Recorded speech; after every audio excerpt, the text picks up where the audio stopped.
Welcome to the Get More Success Show. He's a guy who never measured a man's success by the size of his wallet.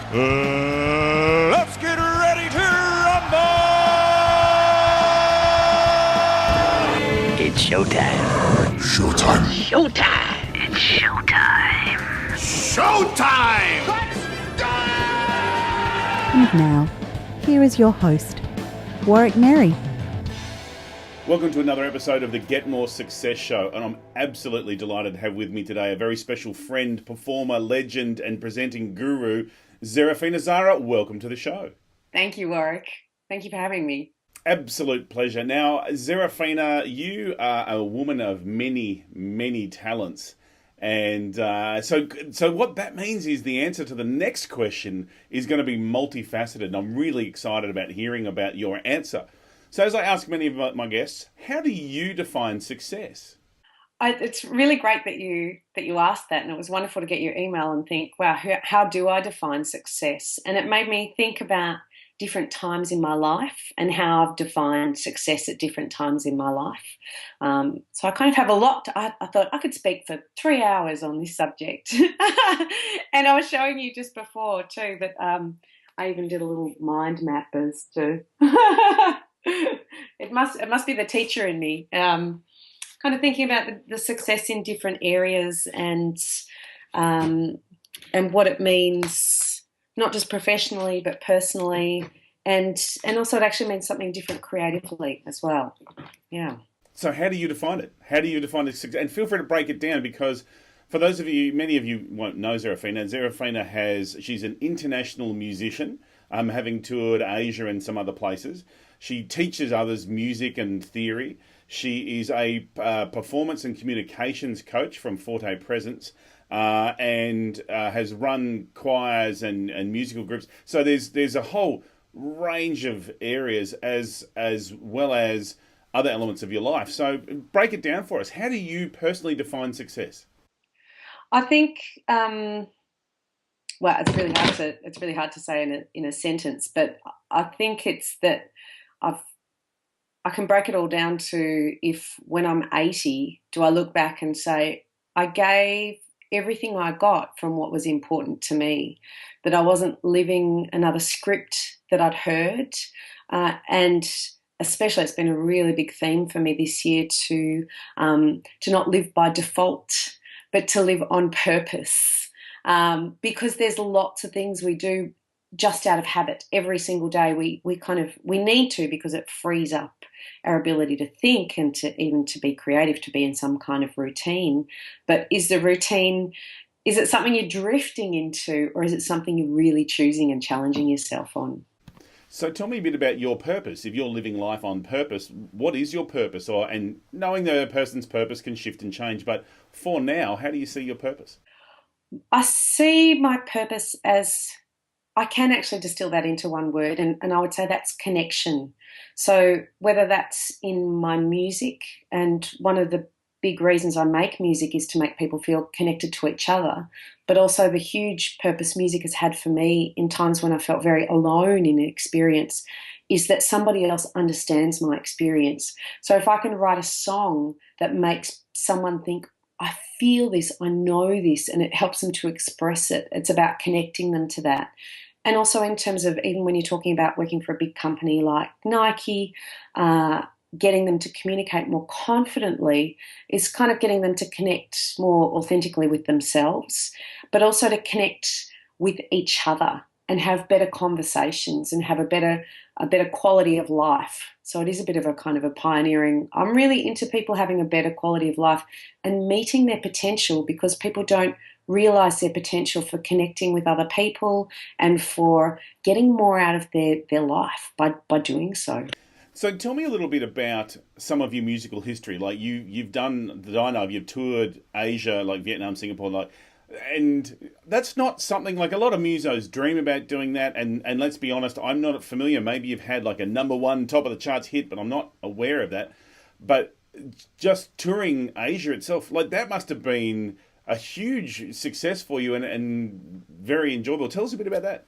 Well, I think And if you're thinking about success, I think that was just enormously successful in terms of pushing me out of my comfort zone, and also that thing about connecting with people from different cultures and having different experiences.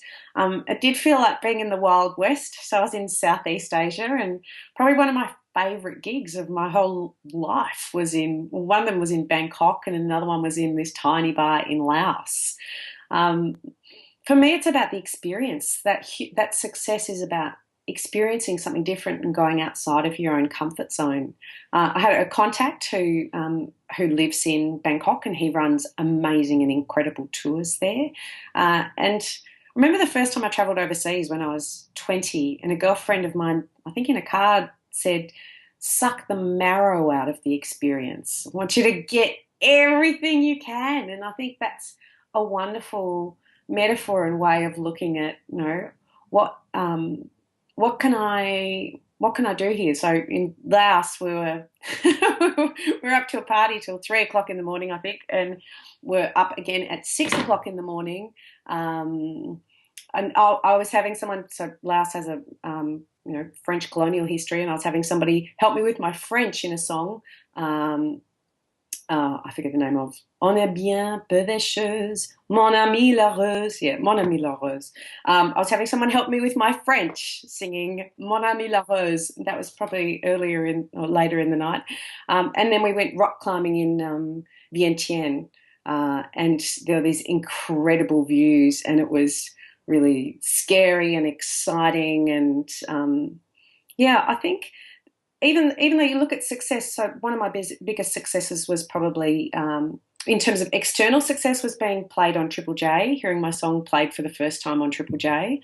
I could have been hit by a tram and died happy. I was just so excited. I was in my studio on Brunswick Street, and I heard them say, "This is an artist from Melbourne, and she's a singing teacher." And I thought, it sounds a bit like me. And then they played it, and I was just, so that's that external success, which is really fantastic. But when I was reflecting on the question of what do you see as success, I think having the opportunities and knowing that you've created opportunities for yourself that are above and beyond what you could have imagined. So for me, some of the biggest successes in my life were not the external, but a moment from having taken a particular journey. So I can think of some of the most amazing moments of my life. One of them was actually being in a dance class.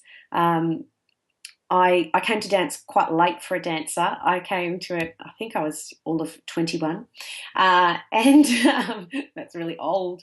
And actually one of the biggest moments of success for me wasn't being in a show, although I was in some shows which I'm really proud of, and I choreographed for the Fringe Festival and did spoken word, and that was so exciting. But it was actually just being in class and feeling everyone moving at the same time, and that we were all doing the same thing. It was this incredible music and I was being the music. And having been a musician before a dancer, I was so excited that I could get to be 6'8", and there was this wonderful feeling of motion and kind of like expanded consciousness that we were all doing the same movement at the same time. And that's not a show. That's not how successful was I as a dancer, because, I wasn't the best dancer and I wasn't the worst dancer. And I auditioned for Cal Arts in the US, and I auditioned for someone who'd been in Martha Graham's dance company. So as a musician, that's like saying I auditioned for someone who'd been in Prince's band or Stevie Wonder's band. It's just out of control, amazing. And with recording with members of Paul Kelly's band for my album was actually the moments in the studio that were just so incredibly fulfilling and really pushing me to the edge of my creativity. And part of the reason I recorded the album was and that I wrote the songs for, was because it scared me. So I could have just been a singer, just singing songs. I love to sing, and I could have made my career just doing that. But if I hadn't written the songs, that would have been a fear-based career.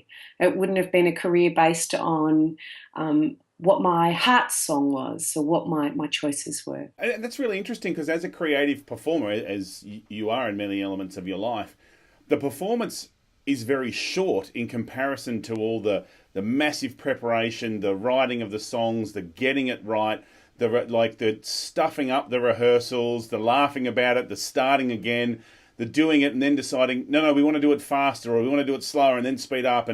And so the fact that there is so much joy and success in that previous bit, it really makes, well, it makes the performance really good, but no one sees all of the effort that goes into it. No, and nobody cares too. True. And what they actually see is, and they'll come up to you and they'll say, and so I've done this with performers in working on their stage performance as well as their voices, is that people will come up to them afterwards and say, "You're just such a natural. You really have that X factor. You have that it factor." And what we know is that that's all the work that's gone around that. And if you can't find the joy and the meditation and the excitement in the growth of that creative process, then if you're only looking for those external validation of success, so with Triple J, that I got played on Triple J, I've heard since that they won't play a woman after over 30, which kind of cuts me out before I've even started playing. Well, I've heard that Richard Kingsmill said that, so I don't know how current that is, although I heard it very recently. And it cuts me out of an opportunity before I've even put my hat in the ring. So if I can't find success in other areas or other places or in the process, it's not enough to sustain me as an artist to keep involved. And I've seen you perform, you've got a current residency at Smokehouse 101, and I've seen you perform there, and that's a very, shall we say, laid-back performance. But there is a massive amount of fun that comes from you and the other guys you play with. And one of the guys you play with, you played with Johnny Farnham, is that right? Yeah, and he played support for one of the biggest gigs that definitely Melbourne, I don't know if in Australia, but ever had, of the support for the Seekers in the 60s.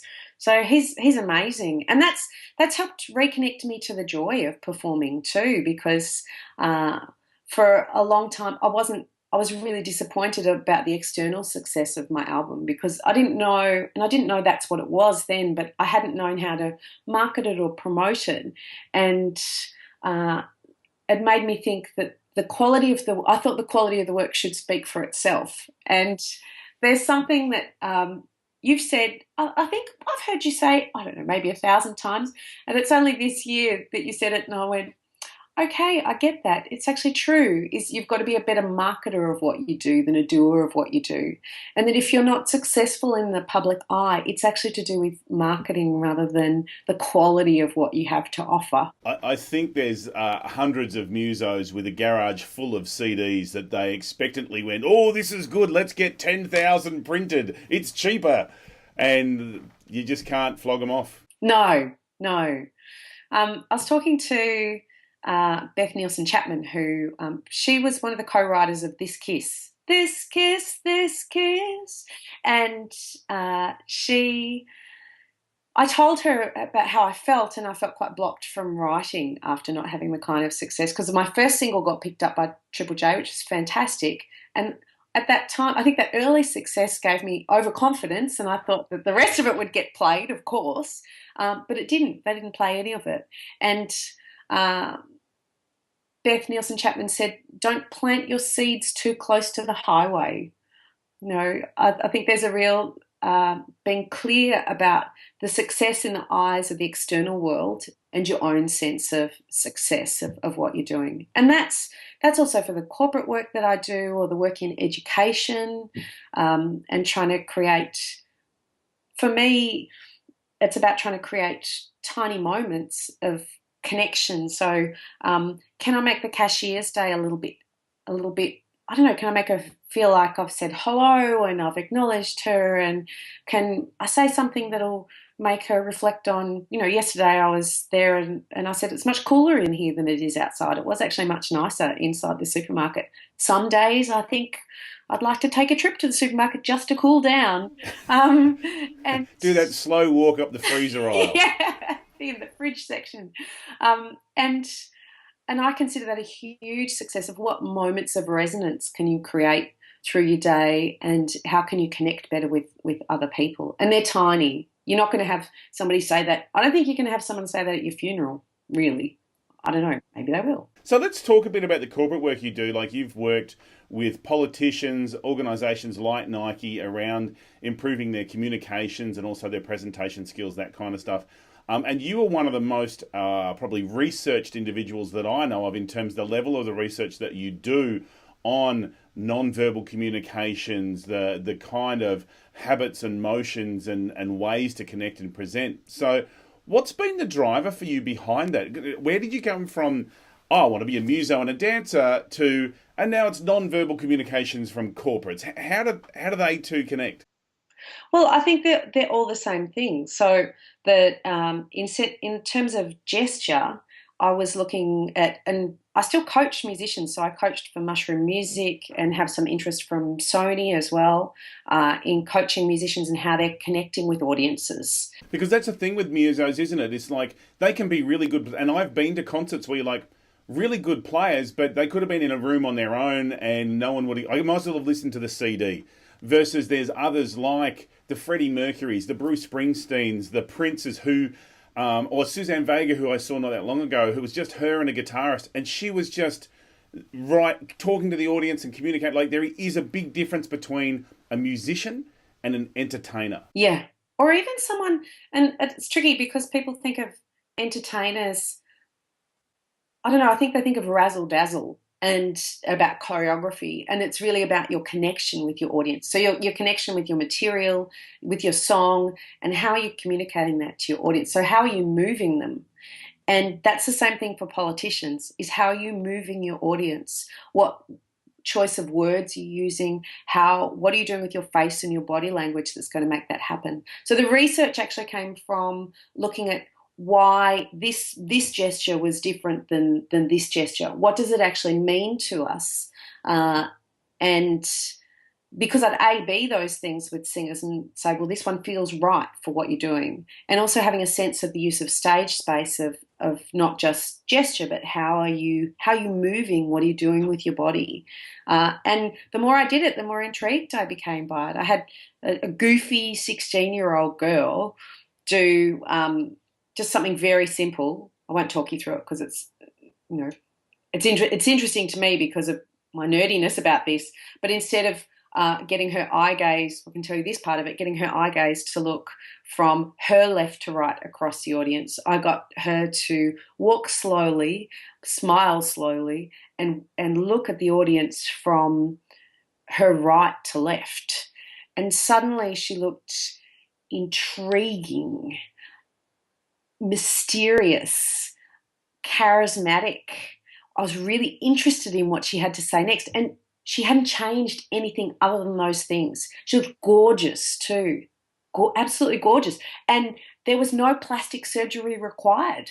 And I don't know about you, but I've always wanted to be just a little bit more gorgeous. So I looked at this and thought, wow, how is this working? And how can we get more of that? So it was just people forget too, as musicians, we are deep nerds. We are spending our time in not necessarily, definitely in some ways in a broad skill set, but in some ways you have to have a high tolerance for being on your own, being quite introverted, and being absolutely obsessed with how do I make this vocal quality of sound? Is this chord the right chord? Am I rhythmically in the right place? How am I communicating with the other musicians live to make it gel?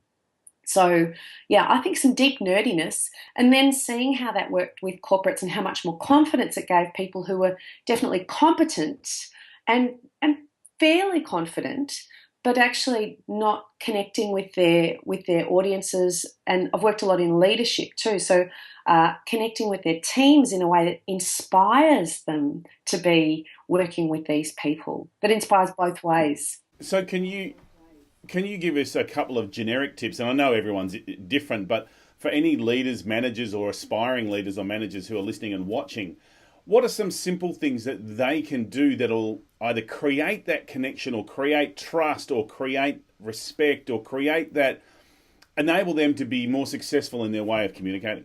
Sure. I would actually say the number one thing is that we put our balance of strength and warmth out. So we tend to think that people expect us to be competent, especially if we are working at a high level of skill, we're being paid a lot of money, and our role models often, especially in leadership and in traditional areas, probably like finance, I've experienced this especially, where leaders have been dissonant rather than resonant. So they've ruled by fear, and also in some sectors, it's kind of like, well, you're getting paid so much money, why should I be nice to you? But one of the things that's really important is we're actually looking for people's warmth before we're looking for your competence. So we want to know that you're competent. There's no mistake about that. But if you just show me your strength and your competence without showing me your warmth, I don't trust you. And that's the thing that people forget. And I know growing up that I thought warmth was a sign of weakness. And it had to do with, probably my schooling and parenting and a whole bunch of things. But in that world, if you weren't strong and kind of tough, you were showing weakness. Whereas if you can connect with people and have genuine curiosity for who they are, genuine curiosity for being in the moment and finding out what makes them happy, what makes them tick, and what are some ways that you can help them have fun in the workplace. So people really want to come to work or be part of a team or be part of a project. So how do you do that? Is it by asking the right questions? And if so, what sort of questions? Or is it, how do you reflect this warmth as well as the competence that you're talking about? I think a really simple thing is to ask questions with genuine curiosity. Often we're having conversations. So it's not that whole, I'm the leader, so I should have, how was your weekend? No, don't answer. I just have to ask this question. How's your weekend? What have you done? How are you having fun? Good, now back to work. Exactly. Because we're social creatures. People forget that, we think we're very sophisticated, and we are enormously sophisticated, but we forget that we're group animals. We rely on each other for survival. And we're in this technological age where we're absolutely glued to devices. And I just read talking about research, I just read some research recently that shows that the more that we're on our devices, it actually reduces our connections. And there's a saying of neurons, so our brain cells that fire together, wire together. So that means that the more we do something, the more that pathway kind of solidifies and creates something that we're more likely to do. But the more we're on our devices, the more we actually cut off from human connection and we become less empathetic. And I would say that I've seen that quite a lot. So I think one of the things is just and I've heard of people saying managers being on devices during meetings, for example, and that's not being present for the other people around you. So one tip would be to put your device away, and that's enormously important. And be present for the person that you're speaking to. Notice, are they looking happy? Are they looking sad? Are they looking tired? Are they looking withdrawn? And also, I love people to be a detective. I try and be a detective for what sparks people's interest. If you talk about the garden, to me, I'll kind of, I'll be thinking about lawn and, herbs. I nearly killed a bunch of herbs recently. That will make me spark and light up a little bit. But if I mention it to somebody else who has specifically chosen to have a concrete courtyard and plastic plants, that won't spark that same kind of interest. So being a detective for what's the bright spot of where people are showing engagement and or excitement or happiness or something that makes them spark up. So how does a leader balance that? Because on the one hand, they've got to get stuff done. On the other hand, it's like, I've got to create a good relationship because that helps me get stuff done. So what sort of balance is there to get I actually do care and I want to show them I care and I want them to keep doing stuff. So how do you do that? You look after yourself first. You fit your oxygen mask before others in the plane. So this is the thing that I noticed quite a lot with leaders, is that they are under an enormous amount of pressure to achieve. And they often look at the shortest distance between A and B, and they'll sacrifice relationships on the way to that place. But the problem is that might work for a sprint, but it won't work for a marathon. And most of us actually, or collections of sprints too, because you erode that relationship. So looking after the relationship, but looking after yourself first as a leader. So I notice leaders who are answering emails at 6 o'clock in the morning, at midnight, on the weekends, and that's a big problem. I think looking after, nurturing themselves with self-care, making sure they're resting properly, meditation, there's an enormous amount of things that can be, and in a simple way. I don't mean in a, sit on a cushion for an hour even. I'm thinking a 10-minute app which gets you breathing slowly and connected with others. So looking after yourself and making sure that you're not stressed and you're at the end of your tether, so that when you have that conversation with somebody, you can be balanced and see the bigger picture. Because stress actually narrows your field of vision, it narrows your creativity, and it narrows your ability to see disparate connections as well, and your ability to connect with human beings. So you're really talking about, you've got to keep an eye on the long term as well as that short term. Oh, yeah. And too many people are really focusing short term. Yeah. And one of the big differences I noticed from the creative world is that often, because we're not making much money in the creative world, there is a high premium paid on your emotional intelligence, your ability to connect with others, your ability to inspire others to be involved in a project. And there's not a lot of room for negativity. Because you just won't work with that person, and because it kills the creative process. You can't work with people who say no to things all the time. It's just not possible. So having come from this artistic, creative background and now going more corporate, what are your thoughts on, a lot of corporate leaders have work and that's about it. What are your thoughts on them having some kind of creative escape that is nothing to do with work? They've got to put their phone and device down and then go and pick up a guitar or do some dancing or drawing or whatever it is that floats their boat. What are your thoughts on trying to get both of those working together? I think, I don't know. I think the main thing about that is that sometimes as adults we're afraid to suck at things. And if we're used to, I think it's very humbling if you can come to something where you're quite new. Some of the things I've tried, and I thought, don't get me wrong, I've got a healthy dose of egotism.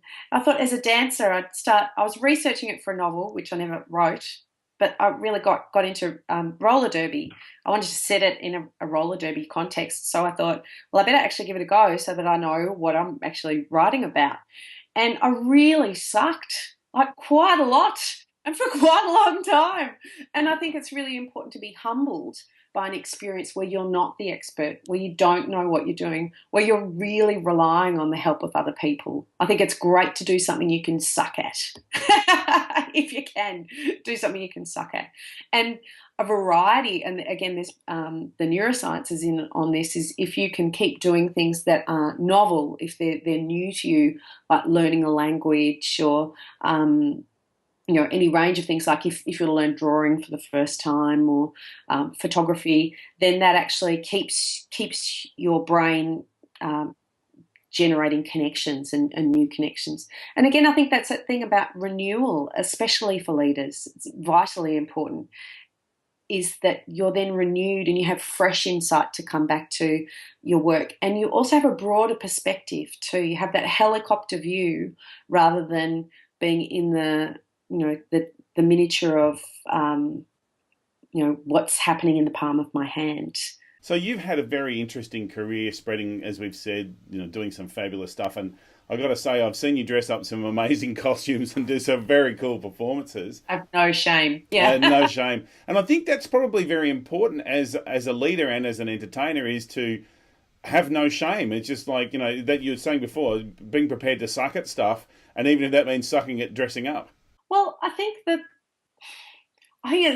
actually think that part is vitally important. So one of the things that happens when I go into corporate contexts is at some point, some psych has come in and given everybody a personality test. And everyone has married themselves, well, not everyone, but a lot of people say, I'm a hard introvert, so I'm not therefore not going to be participating in any of these X, Y, and Z activities. And I think something we learn from performance, I think that is an enormous shame and a lack of expressing your potential in life. Because as performers, we are lots of possible selves. And if you're an actor, that's a possible self anywhere from a serial killer to a nun. You know, there's a whole range of possible selves that we can be. And if we give ourselves the freedom to be flexible and to be open to different experiences and open to different ways of being, I think it actually gives you a better sense of self. I could be all of these selves rather than, well, my test said I'm a hard introvert or I'm, you know, whatever the acronym is. And so that's what I'm going to be forever and ever. Amen. Yeah. Well, and talking about forever and ever, you've obviously learnt some lessons along the way. Knowing what you know now, what shortcuts or what 3 things would you tell your younger self to save yourself a lot of the pain of going through? So for the people who are watching and or listening, what are some of the shortcuts? Never wear spandex on a hot day? Sometimes you have to. So sometimes you have to just suck that up. It depends on the gig. Look, if I had a conversation with my younger self, I would give them the African proverb that if you want to go somewhere fast, go on your own. If you want to go somewhere far, travel with others. I think that I thought I could do everything on my own. And I think I thought I had to as well, that it wouldn't be my success if it was shared. And I didn't realise that it takes a team to make something happen. I would have had an earlier conversation about promoting what I do, because I thought that the quality of my work should speak for itself. So I became very intensely involved in the process and very hard on myself too. So I think some self-compassion while you're learning makes the journey a lot easier. I don't know. I think enjoying the ride. I think that's I think that's key. That comment you made about not being as hard on yourself, that's very common across both creativities and in the leadership. There's this whole, I'm really a fraud and once they find out I'm going to get sacked, or how did I get this position? I don't really know what I'm doing. I'll just wing it and see what happens. Have you found that with your work across both in all fields? I have no idea what you're talking about. I'll get found out. And I think that's part of, it does some great things, and that's part of my compulsion to do this incredibly deep research into nonverbals, is I didn't want to be just making stuff up from my point of view. But it comes up again. Like, I had an interview the other day and I just thought, what am I even saying? Who am I to do this? But it's funny. And especially as a singer and a dancer, oh my goodness, the first time I even said that I was a singer was actually among dancers. I was at a dance conference and I was actually dancing. And somebody said, are you a dancer? And I said, oh no, I'm a singer. And one of the things I said at our uni dance course was, we're all dancers here. I don't know if it really sunk in. I don't know. I think it's enormously common to have that imposter syndrome, and I think it goes up and down too, because I was reading about it recently. Amy Cuddy has a new book out called Presence, which is wonderful, and she did all the power posing stuff about the impact of your body on your confidence and your ability to perform, and I was reading about it and kind of going, oh no, I don't experience imposter syndrome. But then something came up and I thought, who am I to be here? But at one point when I was dancing, I wasn't singing, because they were different ends of the day, seriously. Like, singing was up late at night and generally involved some form of drinking at that point in my life. You're at venues, you're 20 and it's woo! And dancing's in the morning, and I tried once to go to a dance class hungover, and you had to swing your torso really quickly all the way to the ground and up again. Let's just say I never went to a dance class hungover ever again after that. But I sang, and a girlfriend of mine hadn't heard me sing. She knew me as a dancer and she hadn't heard me sing. And she said, how dare you hide that from the world? And I think that with a lot of creative people that I work with, I think it really is about that sense of sharing, because a lot of the time it's that thing of I don't want to draw attention to myself, and especially that Australian tall poppy thing, which I think we internalise quite a lot, which is I don't want to say I'm good at something, but instead looking at it as I'm sharing something. I've worked really hard on this and I'm sharing it, and some people will get it and some people will not. So what's next for Zerafina Zara and Forte Presence and your performing? What's next? That's a great question. I'm working on recording. So I'm working on a new EP, and that's terrifying because I have to write things that suck and be okay with that and try and get them in a form where I'm proud of them. And I might be doing some coaching in Tassie, coaching performers and singers, and I love working with singers. And again, maybe some record company work with that. And with corporates, I'm really looking at how I can bring more of that music world into how they're being creative, how they're being present, and leading. I've got some work with community leaders and politicians coming up, and I want to look at how can they create better conversations that are genuine and compel people to be part of that political process or part of that community group process. So how can we get more buy-in from people? Thank you so much for joining us today on the Get More Success Show. If people want to get in touch with you, Zerafina, how can they get in touch with you? They can go to my website, which is fortepresence.com. It's Forte, as in forte, meaning strong musically, and presence, Presence. And I've got a mailing list, and I'd love people to join up to. Great, and we'll put those links in the show notes so you can go and check that out and listen to some of Zerafina's music. In particular, on your EP, I do hope you're having the I'm Going to Kill You song, because that is one of my favourites. Ah, and that would be under zerafinazara.com. It's either .com or .au. But if you Google Zerafina, there's only me, a Great Dane, and a princess somewhere. Zerafina with a Z. Otherwise, there's I think a cat from the Barbie movie. But yeah, fantastic. Zerafina, thank you so much for your time. Thank you for having me. You've been listening and watching the Get More Success Show. Look forward to having you back next time. I've been Warwick Merry from warwickmerry.com. Thanks for listening to the Get More Success Show with Warwick Merry. Continue the conversation with other successful people over at getmoresuccess.com. That's where you'll find all the show notes, as well as a link to our Facebook group that we'd love for you to join. Getmoresuccess.com is also where you'll find all the information you need to connect with me, your host, Warwick Merry. Thanks for listening, and we hope you can get more success.